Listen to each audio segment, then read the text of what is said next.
بتاؤ حضور کی نماز ہوئی کہ نہ ہوئی؟ اگر نبی کے نماز میں امتی آ جائے تو نبی کی نماز نہیں ٹوٹتی، تو جب امتی کی نماز میں نبی آتا ہے تو پھر امتی کی نماز کیسے ٹوٹتی؟ اس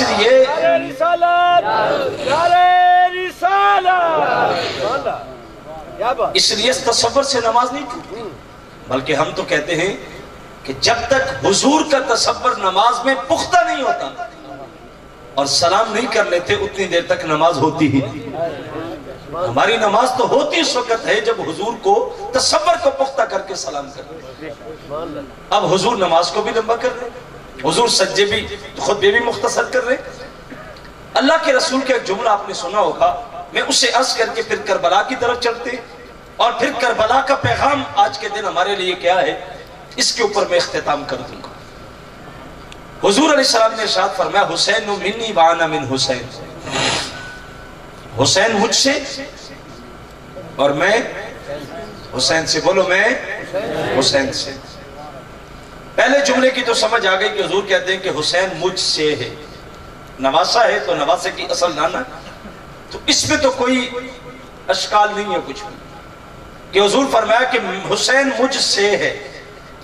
لیکن دوسرا جملہ سمجھنے والا ہے کہ حضور فرماتے ہیں لوگوں حسین مجھ سے ہے اور میں حسین سے ہوں۔ نواسا تو نانے سے ہوتا ہے، نانا نواسے سے نہیں ہوتا۔ حضور سے حسین ہو گئے، حسین سے حضور کیسے؟ اگر اس تفصیل کو سمجھنا ہے تو تمہیں کربلا جانا پڑے گا۔ میرے حضور فرمایا لوگوں آج سنو حسین مجھ سے ہے اور میرا ذکر میرا نام قیامت تک اگر باقی رہے گا تو حسین ابن علی کی وجہ سے رہے گا۔ جب یزید میرے نام کو مٹانا چاہے گا، میرے دین کو ختم کرنا چاہے گا، فرمایا میرا یہ نواسا ہے جو سب کچھ قربان کر کے میرے دین کو میرے نام کو قیامت تک باقی رکھے گا۔ جب یزید تخت نشین ہوتا ہے تو حضرت امام علی مقام رضی اللہ تعالیٰ عنہ سے مطالبہ کیا گیا کہ آپ بیعت کریں۔ امام حسین نے فرمایا میں اس کی بیعت نہیں کر سکتا۔ وجہ کیوں نہیں بیعت کی؟ اس لیے بیعت نہیں کی کہ اس کا کردار اس قابل نہیں تھا کہ امام حسین جیسا شخص اس کی بیعت کرے، اس کو اپنا امیر مانے، ایسا نہیں ہو سکتا۔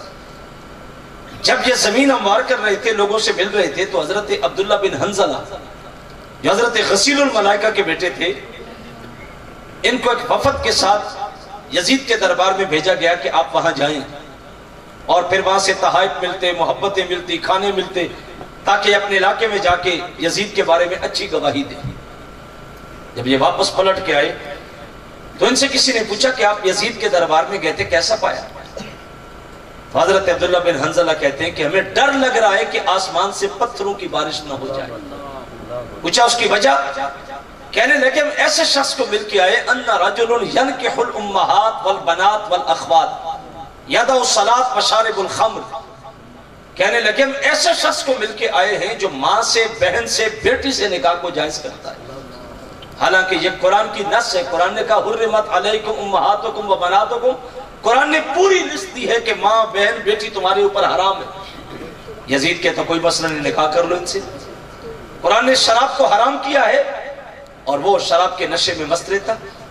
کوئی کہتا دین محمد میں شراب حرام ہے تو مذاق کر کے کہتا اگر دین محمد میں حرام ہے تو دین عیسیٰ پہ جا کے پی لو، کچھ دیر کے لیے عیسائی بن جاؤ۔ اگر اس سے کہا جاتا نماز تو نماز کے قریب بھی نہیں آتا تھا، کتوں سے کھیلتا، باندروں سے کھیلتا، ناچ گانے کی محفلیں ہوتی، صبح اٹھتا تو نشے میں مست ہوتا، کتے مرتے تو ان کے مزار بناتا، ان کے سروں پہ سونے کے تاج رکھتا۔ اب مجھے بتاؤ کیا حسین کو زیب دیتا تھا کہ ایسے فاسق اور فاجر شخص کے ہاتھ میں ہاتھ دے؟ حسین نے کہا میں نہیں دوں گا۔ اس نے کہا جو مرضی ہو جائے تیری بیعت میں لوں گا۔ حسین نے کہا جو مرضی ہو جائے میں تیرے ہاتھ پہ ہاتھ نہیں رکھوں گا۔ ایک جملہ کہنے لگا ہوں، اگر آپ توجہ رکھیں گے تو یہ آپ کو لطف دے گا۔ آپ نے دنیا میں دیکھا ہوگا کہ لوگ سر بچانے کے لیے ہاتھ دے دیتے، کسی سے اختلاف ہے، جنگ ہے، دشمن طاقتور ہے، وہ کہتے ہیں چلو یار صلح کر لو، جان بچ جائے گی، چھوڑو پرا مٹی پاؤ۔ لوگ سلام لے لیتے ہیں، ہاتھ ملا لیتے ہیں، سر بچانے کے لیے لوگ ہاتھ دیتے ہیں۔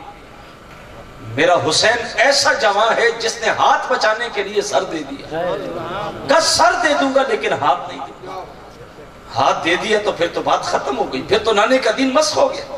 پھر تو دین اجڑ گیا، لہٰذا کا یزید کی بیعت نہیں کروں۔ حالات تنگ کیے گئے تو آپ مکے چلے گئے، مکے میں جب حاجیوں کے روپ میں آپ کی قتل کی سازش کی گئی تو آپ وہاں سے نکل کے پھر کربلا کی طرف چلے گئے، اور کربلا کی وادی میں آپ کو روکا گیا۔ پھر جو ظلم کربلا کی وادی میں کیا گیا، 6 ماہ کا معصوم بچہ پانی کی بوند کو ترسے، اور پھر اس کی طرف بھی تیر پھینک کے گلے میں مارا گیا، لیکن حسین اتنا طاقتور تھا کہ اس بچے کا خون چلو میں بھر کے آسمان کی طرف اچھال کے حسین کہتا ہے مالک میری یہ قربانی بھی قبول۔ کہیں جوان بیٹا علی اکبر، کہیں قاسم جیسا بھتیجا، سب کو اسلام کے راستے میں پیش کر دیتا ہے، لیکن حسین سے محبت کا تقاضا کیا ہے؟ اتنی بڑی قربانی۔ آج تو بیٹا تبھی موت مر جائے، حادثے میں مر جائے، جنازہ اٹھتا ہے تو باپ کو ہوش نہیں ہوتی، سارا زمانہ سارا محلہ دلاسا دے رہا ہوتا، لوگ پوچھتے یار اس بابے کو کیا ہوا، تو لوگ بتاتے اسی بدقسمت باپ کے بیٹے کا جنازہ جا رہا ہے، اکلوتا بیٹا تھا، جوان تھا، بڑھاپے کا سہارا تھا، باپ کہتا میں ختم ہو گیا، مٹ گیا، لیکن حسین کی عظمت کو سلام نہ کرے جو 72 لاشیں کربلا کی ریت سے اٹھا کے خیموں میں رکھتا ہے، اور پھر آسمان کی طرف دیکھ کے کہتا ہے مالک یہ قربانی بھی قبول کر۔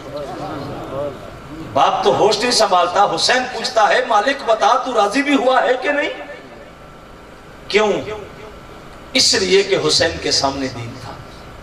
حسین نے کہا سب کچھ قربان کر دوں گا، دین کے جھنڈے کو نیچے نہیں ہونے۔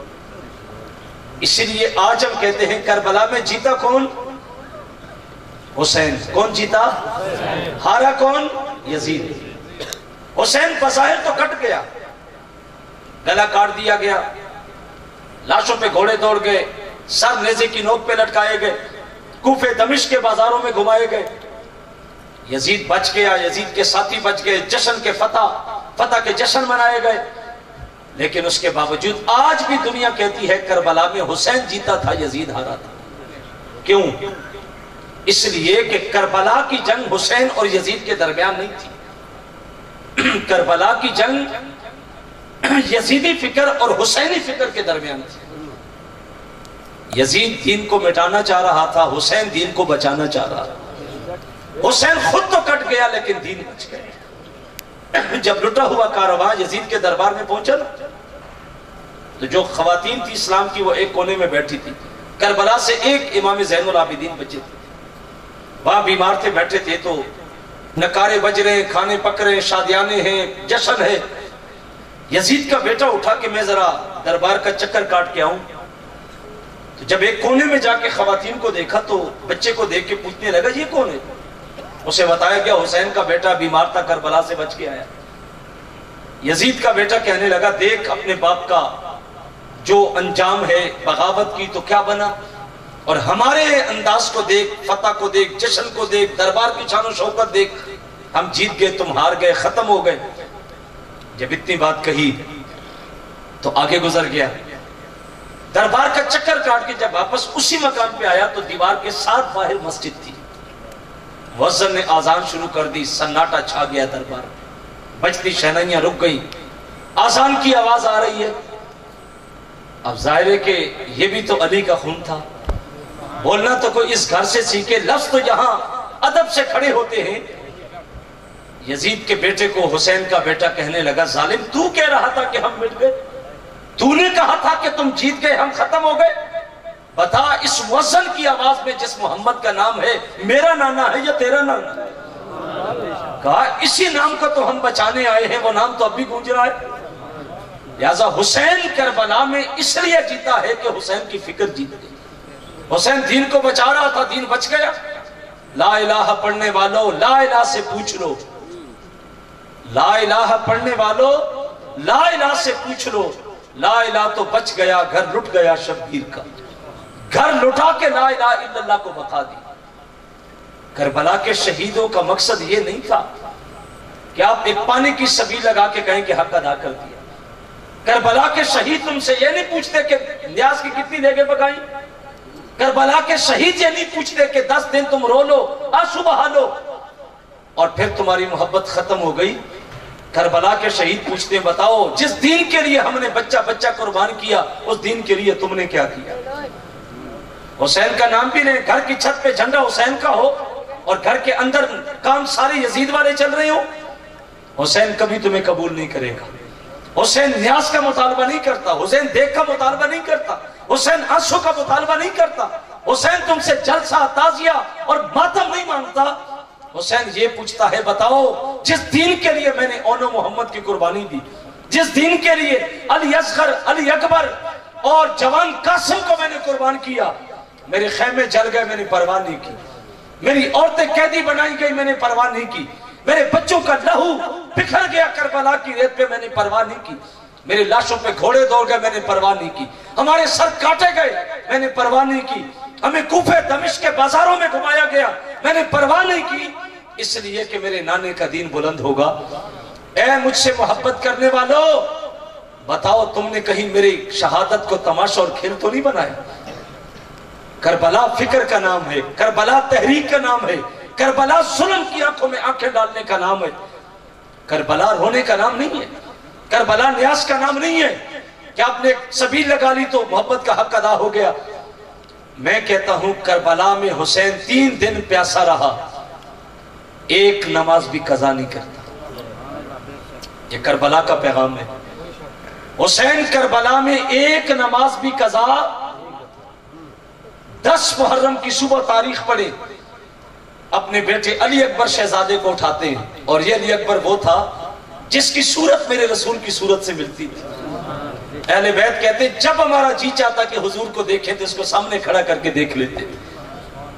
اس شہزادے کو اٹھا کے حسین کہتا بیٹا اٹھو کربلا کے ٹیلے پہ کھڑے ہو کے آزان پڑھو، اور 3 دن کا پیاسا جب آزان پڑھتا ہے تو جنت سے حوریں بھی جھانک کے دیکھتی۔ رب نے کہا ہوگا نا تم نے کہا تھا انسان کو نہ بناؤ، آدم کو نہ بنا، خون ریزی کرے گا، فساد فی الارض کرے گا، نحنو نسبح بحمدک ونقدس لک، فرشتوں تم نے کہا تھا کہ ہم عبادت کے لیے کافی ہیں، تقدیس بولتے ہیں، تسبیح بولتے ہیں، انسان کو نہ بنا۔ رب نے اس وقت کہا تھا انی عالم ما لا تعلمون، فرشتوں جو میں جانتا ہوں وہ تم نہیں جانتے۔ آج فرشتوں سے رب نے کہا ہوگا بتاؤ نا تمہیں دنیا میں بھیجتا، اولاد دیتا، اس کی محبت اندر ڈالتا، پھر 3 دنوں کی پیاس ہوتی، پھر میرے حضور یوں کھڑے ہوتے تو میں مانتا۔ یہ دیکھو زمین کے اوپر میرے نظارے، میرے بندوں کو دیکھو جو سب کچھ قربان کر کے تلواروں کے سائے میں بھی میرے حضور سجدہ ریز ہو رہے۔ امام کی تو نماز قضا نہ ہو، امام کی محبت کا دعویٰ بھی کرے کبھی مسجد میں بھی نہ جائے، محبت کا دعویٰ بھی کرے کبھی وضو ہی نہیں کیا، قیامت کے دن حسین ایسی محبت کو قبول نہیں کرے گا۔ حسین اس محبت کو قبول کرے گا جو دین کے لیے تقویت کا باعث بنے گا، یا دین کو نافذ کرے گا، جو دین پہ عمل کرے گا۔ آخر میں ایک بات دے دوں، حسین دنیا میں آیا کیسے؟ پیچھے ماں کی تربیت تھی۔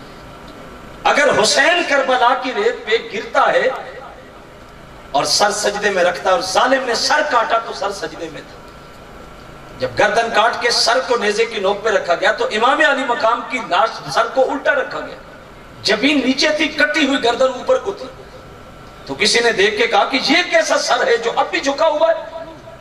تو کسی نے بول کے کہا نادان، 1 رکعت کے 2 سجدے ہوتے ہیں، ایک کربلا کی ریت پہ کیا، ظالم نے گردن کاٹ دی، اب بھی جبین میں دوسرے سجدے کی آرزو مچل رہی ہے، یہ جو زمین کی طرف ہے یہ دوسرے سجدے کی آرزو کر رہا ہے۔